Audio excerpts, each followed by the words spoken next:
कुछ केसेस के अंदर तो उसका संज्ञान भी लिया गया, संज्ञान भी लिया गया कि ये स्ट्राइक डाउन हो गया है। उसके बावजूद भी कोर्ट ने अपने प्रोसेस को ख़त्म नहीं किया और उसको बोला फर्दर कि आप वारंट इशू करके कि आप अपीयर होइए वहाँ पर कोर्ट के अंदर। तो ये जो स्थिति है, ये स्थिति अपने में बड़ी ही सोचनीय है। जजमेंट के बाद में जो 11 स्टेट्स के अंदर टोटल केस रजिस्टर हुए वो हुए 1307। आप समझ रहे हैं कि संख्या डबल हो गई, मतलब बजाय इसके कि उसको कम होना चाहिए, बिल्कुल खत्म, जीरो हो जाना चाहिए था, वो डबल। जजमेंट के अंदर लिखा हुआ है कि 66A को क्वैश किया जाता है। तो अब अगर अधिकारी ये ना समझें, हम कहें कि हमारे मजिस्ट्रेट ये नहीं समझते या हमारे जो पुलिस अधिकारी SHO ये नहीं समझता या IGO पुलिस ये नहीं समझता, तो ये गलत बात है, क्योंकि उन्होंने इसके बेसिस के ऊपर सबको एडवाइजरीज भी इशू करी है। जैसे आपको मालूम है DK बासु का जजमेंट है अरेस्ट को लेकर के, कि अरेस्ट क्या क्या कंडीशंस होनी चाहिए। अब बताइए कि अरेस्ट की कंडीशंस में उन्होंने ये भी लिखा हुआ है कि अगर कोई मानेगा नहीं तो उसके खिलाफ कंटेम्प्ट एक्शन होगा। मुझे नहीं लगता किसी के खिलाफ कंटेम्प्ट एक्शन हुआ। Right and left her moment के ऊपर आप देखेंगे कि जितने पुलिस स्टेशन हैं उनके ऊपर उस जजमेंट का वायलेशन हो रहा है।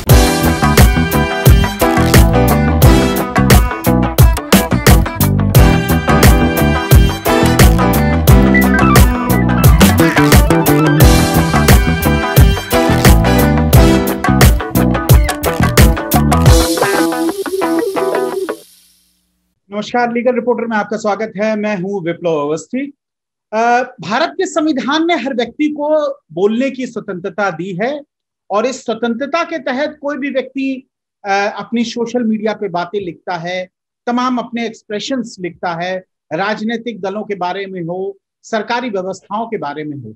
इस सोशल मीडिया को लेकर, उस टिप्पणियों को लेकर IT जो इंफॉर्मेशन एक्ट है उसमें 66A एक सेक्शन लगाया गया जिसमें अधिकार दिया गया ये पुलिस को कि वो कोई भी आपत्तिजनक बात पर वो मामला दर्ज कर सकती है। और इसके लगातार सालों साल बेजा इस्तेमाल को लेकर 2015 में सुप्रीम कोर्ट ने इस IT एक्ट यानी कि इंफॉर्मेशन टेक्नोलॉजी एक्ट के सेक्शन 66A को पूरी तरह से निरस्त कर दिया, खारिज कर दिया और कहा ये अनकॉन्स्टिट्यूशनल है। लेकिन 2015 से लेकर अगर मार्च 2021 की बात करें तो करीब 1000 केसेस का आंकड़ा दिया गया है जो लगातार सुप्रीम कोर्ट के आदेश के बाद भी दर्ज हुए हैं, उन पर कार्रवाइयां चल रही हैं और देश के विभिन्न डिस्ट्रिक्ट कोर्ट्स में राज्यों के वहां पर मैटर पेंडिंग है। इस मामले को लेकर सुप्रीम कोर्ट ने सुनवाई करी और सुप्रीम कोर्ट ने सुनवाई करते कहा कि एक बड़ी भयावह स्थिति है कि हमने 2015 में स्ट्रक डाउन कर दिया है और पुलिस लगातार FIR कर रही है और जिसको चाहती है उठा लेती है।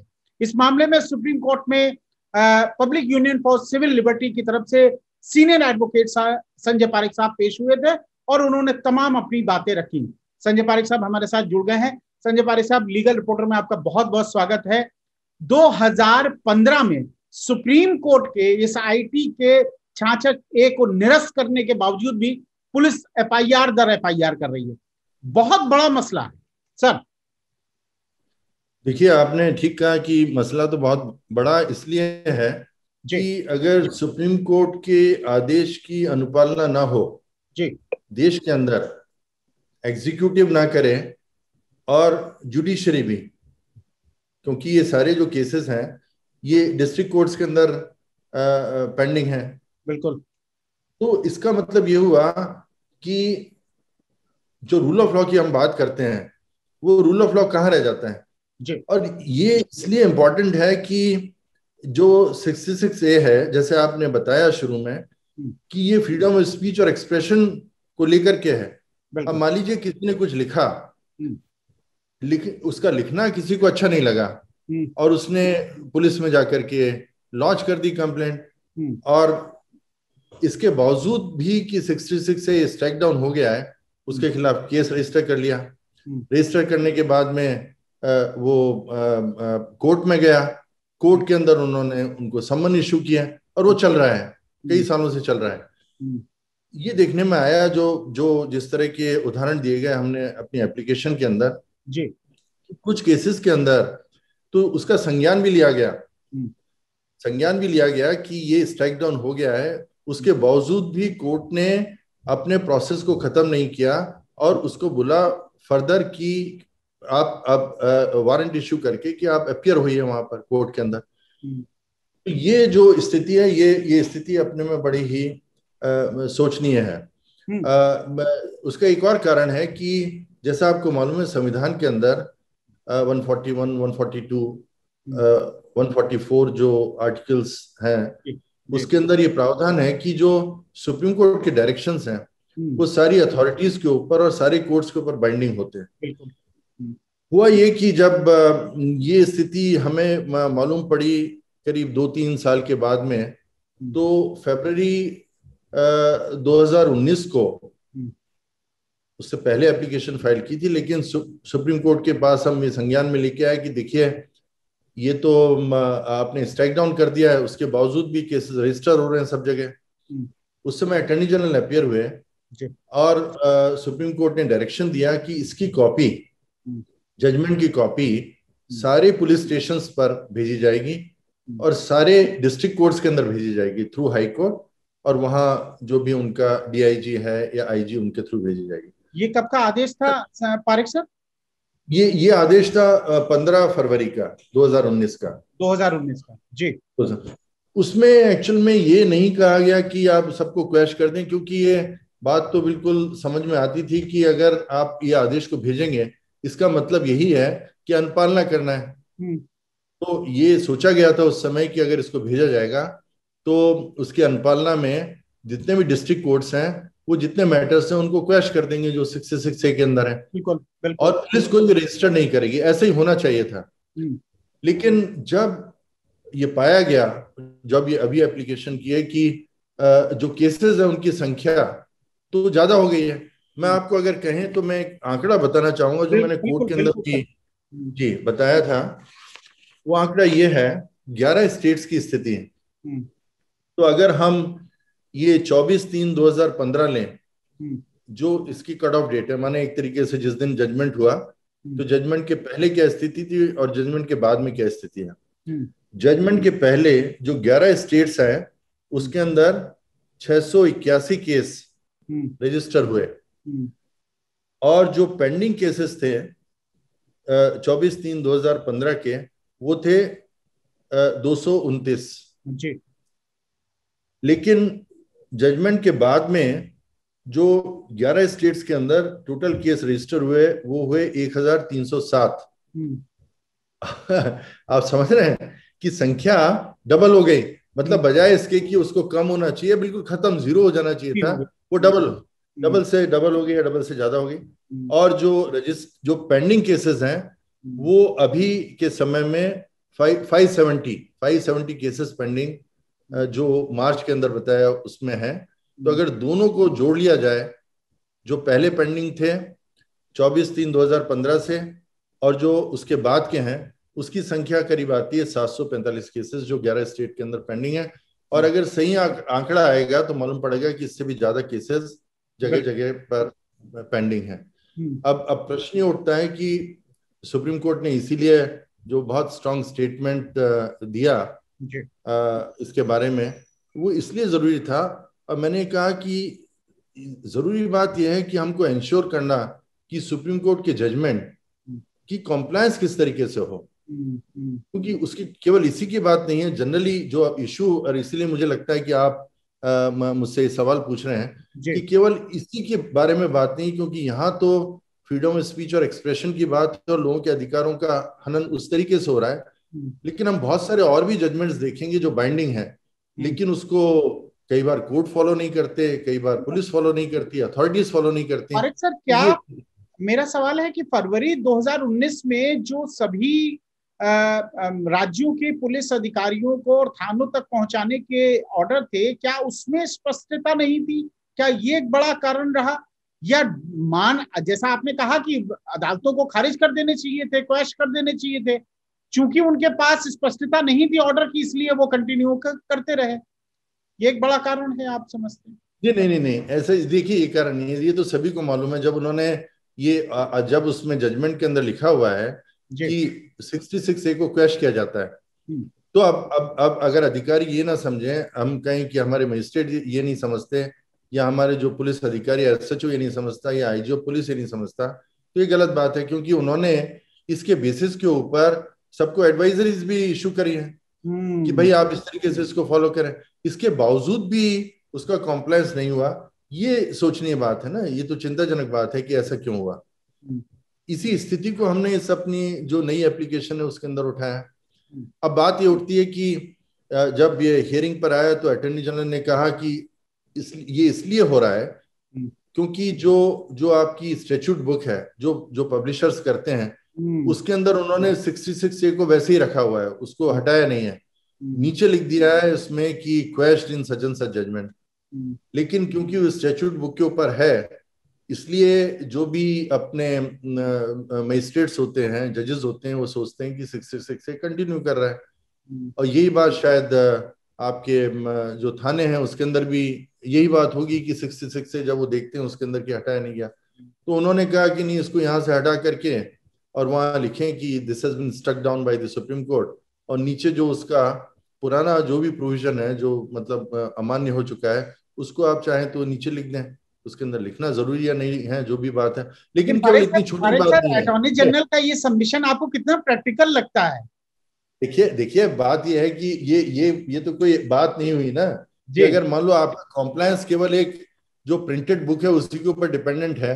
और मैं ये कहता हूं कि अगर अगर अगर जो मजिस्ट्रेट्स हैं और जजेस हैं वो ये लिखने के बावजूद भी अगर उसमें लिखा हुआ है कि इट हैज बीन सेटिस्फाइड और उसको 66A को फॉलो करते हैं, तो इसका मतलब ये है कि उनकी जो जितनी भी क्वालिफिकेशन है वो तो क्वेश्चन मार्क के अंदर आ जाती है। वही पुलिस वालों के ऊपर भी डिपेंड करता है, और पर्टिकुलरली जी, वरना तो ये बड़ा मुश्किल हो गया। ये तो हम लोगों ने एक्स्ट्रा जो अपने जो बोलते हैं एफर्ट्स करने वाली बात है कि हम पहले 2019 में आकर के हमने बोला कि भाई ये इस तरीके से इसकी अवेलना हो रही है, तो इसका मतलब वो हर जजमेंट, अवस्थी जी आप देखिए इसको कि हर जजमेंट का क्या मतलब ये हुआ कि हर जजमेंट को आप मजिस्ट्रेट तक पहुंचाएंगे, जुडिशरी के जो जो जो डिस्ट्रिक्ट कोर्ट्स है या हाई कोर्ट्स में पहुंचाएंगे, और आप फिर पुलिस थानों में पहुंचाएंगे। निश्चित रूप से यही बड़ा सवाल है। जैसे आपको मालूम है डी.के. बासु का जजमेंट है अरेस्ट को लेकर के, कि अरेस्ट की क्या क्या कंडीशंस होनी चाहिए। अब बताइए कि अरेस्ट की कंडीशंस में उन्होंने ये भी लिखा हुआ है कि अगर कोई मानेगा नहीं तो उसके खिलाफ कंटेम्प्ट एक्शन होगा। मुझे नहीं लगता किसी के खिलाफ कंटेम्प्ट एक्शन हुआ। Right and left her moment के ऊपर आप देखेंगे कि जितने पुलिस स्टेशन हैं उनके ऊपर उस जजमेंट का वायलेशन हो रहा है। तब उसके वायलेशन के लिए क्या किया जाए, मतलब कौन इंश्योर करेगा कि सुप्रीम कोर्ट जजमेंट का कॉम्प्लायंस हो रहा है?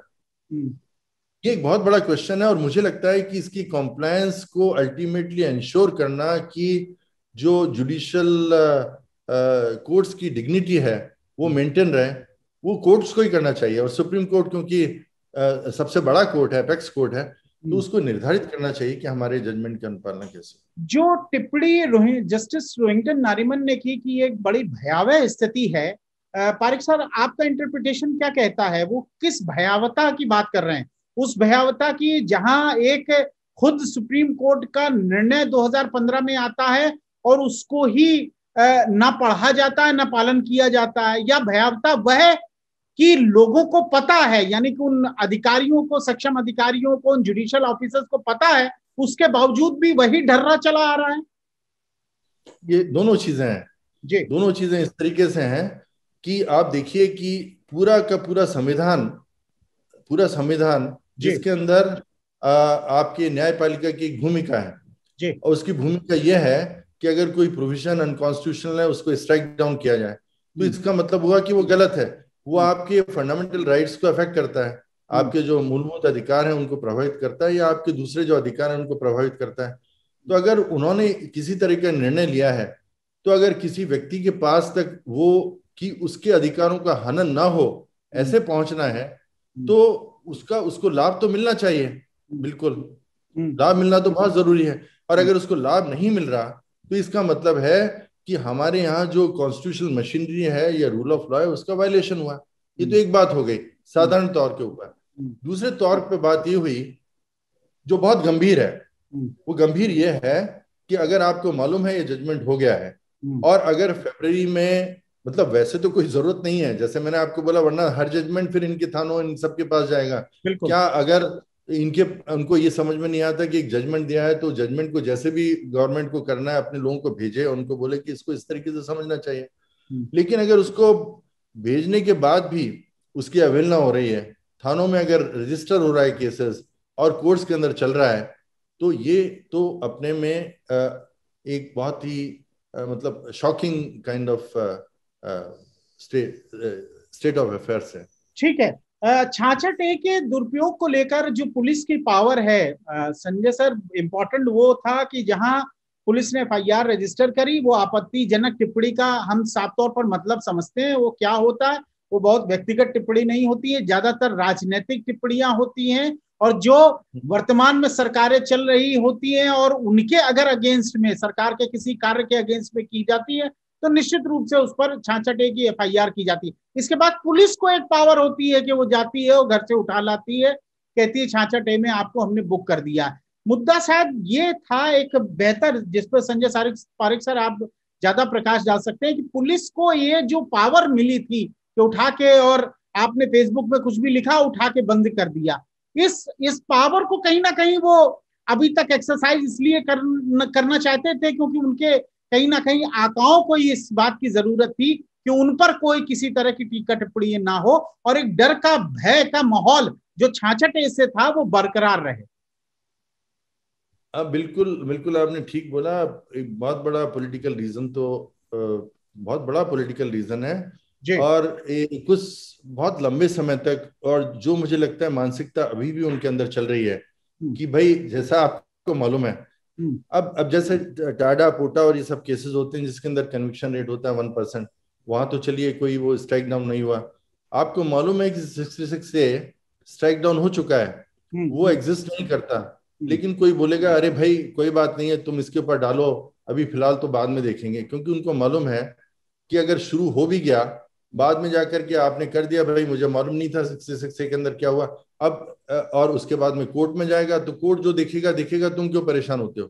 बिल्कुल। तो इमीडिएटली अगर किसी को हैरेस करना हो, हमारे यही तो, ये जो क्रिमिनल जस्टिस सिस्टम में यही तो बहुत बड़ी कमी है। आपने कर दिया। अब ये बताइए कि उस पुलिस ऑफिसर के खिलाफ, जैसा मैंने आपको बताया कि अरेस्ट की गाइडलाइंस को वो फॉलो नहीं कर रहा, या यहाँ स्ट्राइक डाउन हुआ उसको फॉलो नहीं कर रहा, उसके खिलाफ क्या एक्शन आप लेते हैं। और ये जो कहानी है, ये कहानी केवल इसकी नहीं है, ये कहानी सारे उन केसेस की है जहां पर आप इस तरह के केसेस को शुरू कर देते हैं जिसके अंदर कोई भी तथ्य ऐसा नहीं है, कोई एविडेंस नहीं है, सिर्फ आपने कह दिया फलाने ने ऐसे ऐसे कहा इसलिए हम उसके खिलाफ ये एक्शन लेंगे, और अल्टीमेटली उसका मालूम पड़ा एक्विटल हो गया, क्योंकि उसके खिलाफ कोई सबूत ही नहीं है, इस तरीके का कोई ऑफेंस ही नहीं बनता। जी। तो प्रश्न ये भी आता है कि जब ऐसी स्थिति होती है तो आप जो पुलिस ऑफिसर्स हैं उनके खिलाफ, या प्रोसिक्यूशन एजेंसी है उसके खिलाफ क्या एक्शन लेते हैं, और क्या आप उससे डैमेजेस क्लेम करते हैं कि कैसे कंपनसेट, लोगों की लाइफ खत्म हो जाती है पूरी की पूरी। बिल्कुल बिल्कुल। अब किसी व्यक्ति को 66 के अंदर आपने मान लीजिए बंद कर दिया, साल भर, 6 महीने बंद कर दिया, उसने कुछ नहीं, उसने कैरिकेचर बनाया, ये बताया कि व्यक्ति इस तरीके से कर रहा है, कोई उसका वो नहीं है, उसकी क्रिएटिव अपनी चीज है, सोच है जो उसको बताना चाहता है, और इतने समय तक रहता है तो उस व्यक्ति के ऊपर क्या बीतती है, जबकि उसने कुछ किया नहीं। संजय सर, मुझे जहां तक लगता है वो केवल अवधि, चाहे 6 महीना हो, 3 महीना हो, चाहे 1 साल, जब तक कि उसको अंदर जेल में बंद रखा जाता है। और आप जानते हैं निचली अदालतों में, और खासकर सुप्रीम कोर्ट खुद कह चुका है कि बेल देने से, जमानत देने से वो कितना निचली अदालतें बचती हैं। मुझे लगता है एक बड़ा प्रभाव पड़ता है, क्योंकि जहां वो व्यक्ति जेल गया उसके बारे में मीडियाबाजी हुई, अखबारों में छपा, तो एक जो मैसेज है वो बड़ा, एक मैसेज चारों तरफ जाता है कि अगर आपने गलती से भी टीका टिप्पणी करी, अपने लोकतांत्रिक अधिकार का प्रयोग किया, तो आपको जेल जाना पड़ सकता है। मैं संजय सर एक लास्ट आपसे बस अब प्रश्न लूंगा। संजय सर, अगर कोई भी विक्टिम इस तरह 2015 के बाद उसके खिलाफ इस तरह कोई टिप्पणी उसने करी और उसके खिलाफ एफआईआर हो जाए, वो इस समय जो आपको देख रहा हो वो क्या करे? देखिए, जितने इस तरह के केसेस हैं, पहली बात तो ये कि जो हमने अभी ये जो पिटीशन फाइल की है, तो हम तो यही रिक्वेस्ट करेंगे कि जितने भी केसेस हैं सो मोटो सुप्रीम कोर्ट या डिफरेंट हाई कोर्ट्स उन रिकॉर्ड्स को कॉल करें और सारे 66 के एक एक केसेस को क्वैश करें। बिल्कुल, ये बहुत जरूरी है। जी। जहां तक व्यक्ति का संबंध है, क्योंकि उसके अधिकारों का हनन हुआ है, इसलिए वो व्यक्ति कोर्ट में जाकर के और ये स्ट्राइक डाउन होने के बाद में अगर उसके खिलाफ लगाए, क्लियर केस होगा जहां वो कंपनसेशन क्लेम करें, जो भी उनको लगता है वो क्लेम करें, क्योंकि ये पब्लिक लॉ के अंदर रेमेडी है क्लेम करना। अगर उनके उनके फंडामेंटल राइट्स का वायलेशन हुआ है, कोर्ट में जाए और उसको क्लेम करें, जो भी उनको लगता है अपनी स्थिति के अनुसार में कि भाई मुझे इतना समय मेरा नष्ट हुआ, ये हुआ, ये बहुत जरूरी है। मुझे लगता है कि अगर मैसिव इस तरीके के पिटीशन जगह जगह फाइल होंगे तो स्टेट्स को भी मालूम पड़ेगा, दूसरे लोगों को भी मालूम पड़ेगा कि इस तरह से लोगों के जो मौलिक अधिकार है उनका हनन करने का क्या नतीजा होता है। बिल्कुल, बहुत बहुत बहुत शुक्रिया। लेकिन निश्चित रूप से संजय पारीक साहब से बातचीत के दो महत्वपूर्ण पहलू सामने दिख रहे हैं। पहला जो महत्वपूर्ण पहलू है वो साफ तौर पर इस तरह के जब सुप्रीम कोर्ट के आदेश आए, उन आदेशों का अनुपालन जब नहीं हो पाता है तो क्या उन अधिकारियों को दंड दिया जाता है, ये एक बड़ा प्रश्न है। और दंड देने से एक नजीर बनती है जो आगे अधिकारी नहीं कर पाते हैं। और दूसरा महत्वपूर्ण बात, क्या सुप्रीम कोर्ट के लागू फैसलों को एक एक मजिस्ट्रेट, एक एक थाने तक पहुंचाया जाना चाहिए, जिससे कि आम आदमी के लिए जो कानून बनाया गया सुप्रीम कोर्ट द्वारा, जैसा कि आपने बताया 141, 42, 43 संविधान ने बनाया है, तो उनको कहां तक पहुंचाने का क्या सुप्रीम कोर्ट को वो भी एक मैकेनिज्म नया बनाना पड़ेगा। बहुत बहुत शुक्रिया संजय सर, बहुत बहुत शुक्रिया, धन्यवाद, नमस्कार। लीगल रिपोर्टर के सभी वीडियो को देखने के लिए लीगल रिपोर्टर को सब्सक्राइब करके बेल आइकन बटन जरूर दबाएं।